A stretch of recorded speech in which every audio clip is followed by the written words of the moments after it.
दोस्तों मेरे पास में एक यूरिक एसिड का पेशेंट आया था। यूरिक एसिड और क्रिएटिनिन वैसे सेम होता है, परंतु आप यूरिक एसिड को इस तरीके से मान सकते हैं। देखिए, अगर किसी भी आदमी के शरीर में दर्द है तो मैंने पाया है उसका यूरिक एसिड जितना कम हो उतना बेटर है। जैसे फॉर एग्जांपल अगर आप एलोपैथी के अकॉर्डिंग रेशियोज देखते हैं तो जैसे कि अगर 7 तक का यूनिट तक का आपका यूरिक एसिड है तो इट्स ओके। परंतु बेसिकली मैंने देखा है कि अगर किसी का 7 है, उससे अगर 5 है तो ज्यादा बेटर सिचुएशन है। अगर उस आदमी को शरीर में दर्द हो रहा है तो सेम टू सेम अगर 5 से 3 है तो ज्यादा बेटर सिचुएशन है अगर उस आदमी को शरीर में दर्द हो रहा है।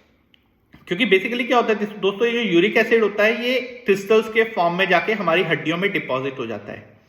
अब हमारी हड्डियों में डिपॉजिट होने का इसका जो रेशियो होता है वो जितना ज्यादा यूनिट्स होंगी उतना ज्यादा चांस रहेगा। नॉर्मली 7 की यूनिट तक का में ये ज्यादा डिपॉजिट नहीं होता, बहुत ज्यादा दर्द नहीं करता, इसलिए डॉक्टर्स लोग बोल देते हैं कि 7 तक का ओके है, परंतु एक्चुअली में ऐसा नहीं होता।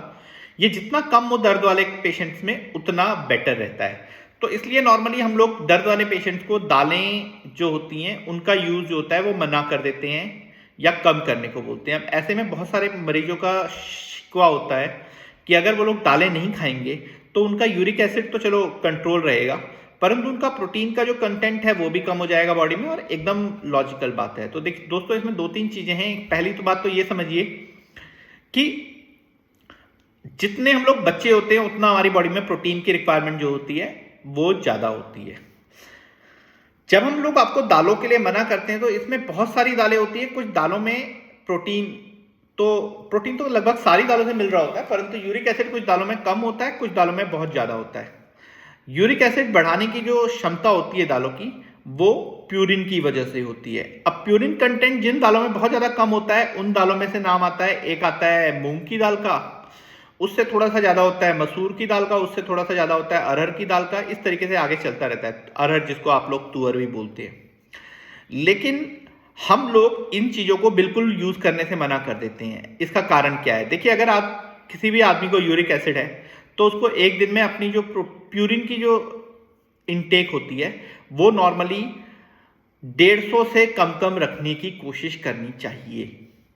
अब प्यूरिन का इनटेक अगर उसको 150 mg से कम रखना है तो उसके लिए उसको हर चीज में ध्यान देना पड़ेगा। फॉर एग्जाम्पल अगर मैं मूंग दाल की बात करूं तो एक कच्ची मूंग दाल जो होती है उसमें 100 ग्राम मूंग दाल के अंदर 75 मिलीग्राम प्यूरिन कंटेंट होता है। अब आप लोग अगर चाहेंगे तो इन सारी दालों के अंदर कितना प्यूरिन कंटेंट होता है इसके बारे में मैं आपको एक अलग से वीडियो में प्रॉपर बना दूंगा। परंतु आज क्योंकि बहुत सारे लोग का ये रिक्वायरमेंट रहता है कि हम लोग प्रोटीन के बारे में क्या करें, हम लोग के पास में तो प्रोटीन का कोई सॉल्यूशन ही नहीं है, और हम लोग अगर दाल नहीं पियेंगे तो हम लोग शायद प्रोटीन की वजह से बहुत ज़्यादा प्रॉब्लम में फंस जाएंगे, प्रोटीन ना होने की वजह से। तो उनके लिए मैं आपको सॉल्यूशन दे रहा हूँ। देखिए, एक यूरिक एसिड वाला आदमी अगर पूरे दिन भर में 150 मिलीग्राम तक का प्यूरिन ले तो उसे कोई दिक्कत नहीं होती। नॉर्मली एक मूंग दाल के अंदर 100 ग्राम मूंग दाल के अंदर 75 ग्राम प्यूरिन होता है।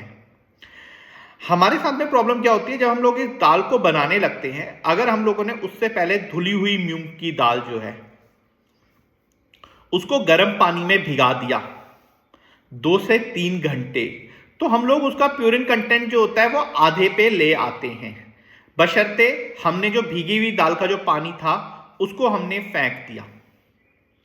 इसके बाद में अगर आपने आगे जब आप दाल बनाने लगे हैं फिर उसको एक खुले कंटेनर में बनाया और जो ऊपर से झाग बन रहा था उसको भी निकाल कर फेंक दिया, तो अगेन आप अपनी दाल का प्यूरिन कंटेंट घटा लेंगे। अगर आप अपनी दाल को 3-4 घंटे सोख रखते हैं तो आपने 30% उसका प्यूरिन कंटेंट कम कर दिया।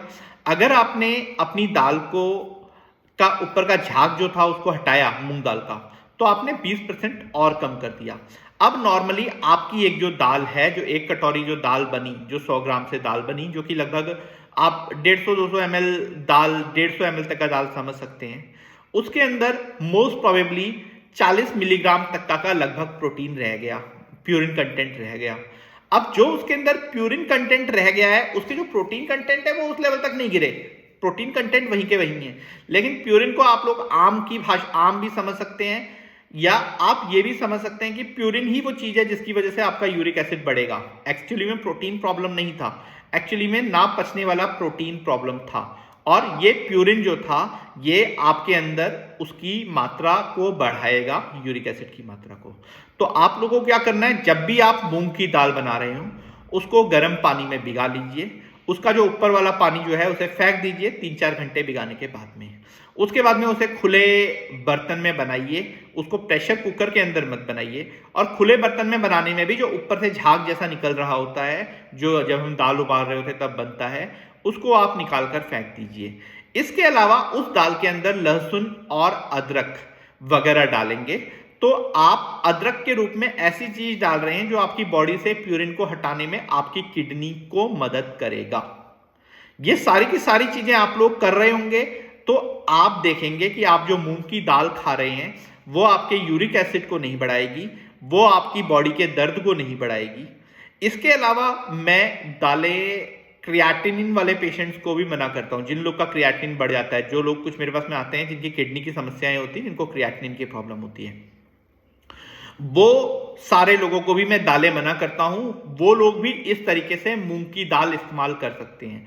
बाकी सारी दालों में कितना प्यूरिन रहता है और इसके अलावा का जो प्यूरिन है उसको मतलब जैसे 150 मिलीग्राम प्यूरिन मैंने बोला, तो बाकी का जो प्यूरिन है वो भी आपको दूसरी चीजों से मिल सकता है। जैसे आप रोटी खा रहे हैं, जैसे आप चावल खा रहे हैं, हर चीज के अंदर कुछ ना कुछ लेवल पे प्रोटीन, प्यूरिन वगैरह ये सारी की सारी चीजें रहेंगी। तो हम लोगों को उनके अंदर बहुत कम कम अमाउंट होती है, इसलिए हम लोग नॉर्मली दाल बना करते हैं। जिस तरीके से मैंने बताया इस तरीके से आप दाल बनाएंगे तो ना ये आपके यूरिक एसिड को बढ़ाएगी, ना ये आपके क्रिएटिनिन को बढ़ाएगी। लेकिन अगर आप इस तरीके से 150 ग्राम दाल खाते हैं, 150 ग्राम का मतलब लगभग एक कप, आधा कप से पौना कप के बीच में हो गया, इतनी अगर आप दाल खाते हैं तो ये आपको नॉर्मली नुकसान नहीं पहुंचाएगी, आपके प्रोटीन के लेवल को भी बढ़ाएगी, आपकी किडनी पर बिल्कुल भी एक्स्ट्रा असर नहीं डालेगी। इसलिए मेरे ख्याल से आप लोग सारे के सारे इस तरीके से अपने आप के दाल बनाने के तरीके को थोड़ा सा बदल लीजिए, ताकि जो आप दाल खाएं वो आपको स्वस्थ रखे, वो आपके दर्द को ना बढ़ाए। अगर आपको ये जानकारी पसंद आई तो प्लीज सब्सक्राइब कीजिए चैनल आयुर्वेद रहस्य, क्योंकि यहीं आपको बताए जाते हैं स्वास्थ्य के वो रहस्य जो आपको रखते हैं स्वस्थ। जय धन्वंतरी, जय आयुर्वेद।